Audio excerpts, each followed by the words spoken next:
sila sa mga bata. Habang naghihintay sila sa mga bata, nagyaya si Cassie na maglaro muna ng ML. Tara James, laro tayo ng ML. Nag-activity pa naman yun mga bata eh. Sakot ni James, sige ba? Pag natalo kita, libre mo kasi ng merenda tayo.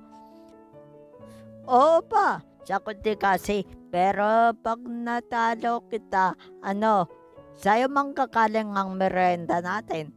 Hanggang bukas hanggang tanghalian. Sabay tawa, haha.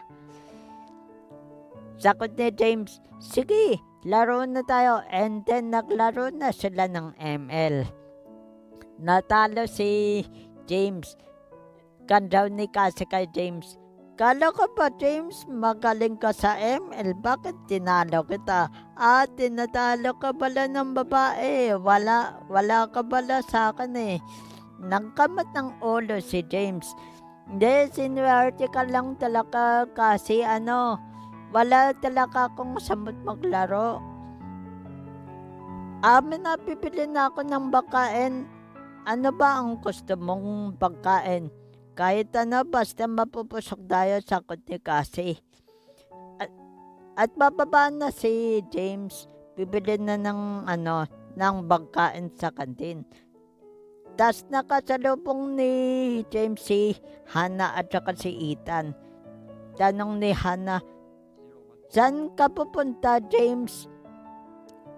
Sakot ni James, sa kantin. Bibili ko ng makakain namin ni Cassie kasi gutom na kami. Wala si Sir na sa meeting. Sakot ni Ethan, oo nga James, nasa meeting lahat ng teacher. Ang kara tayo agad ang pinak-take over sa mga bata.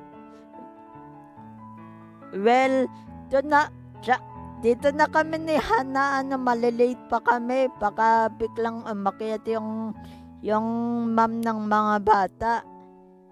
Sakot ni James, sige, bibili mo na ako ng makakain namin ni Cassie. Gutom na kami eh.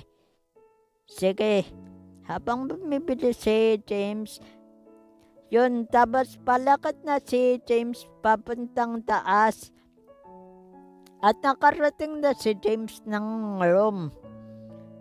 At inabot na nito yung pagkain kay Cassie. Sabi, eto. Well, anyway, tapos na ba yun mga bata? Sakot ni Cassie, hindi pa tapos yung mga bata. Patapos pa lang.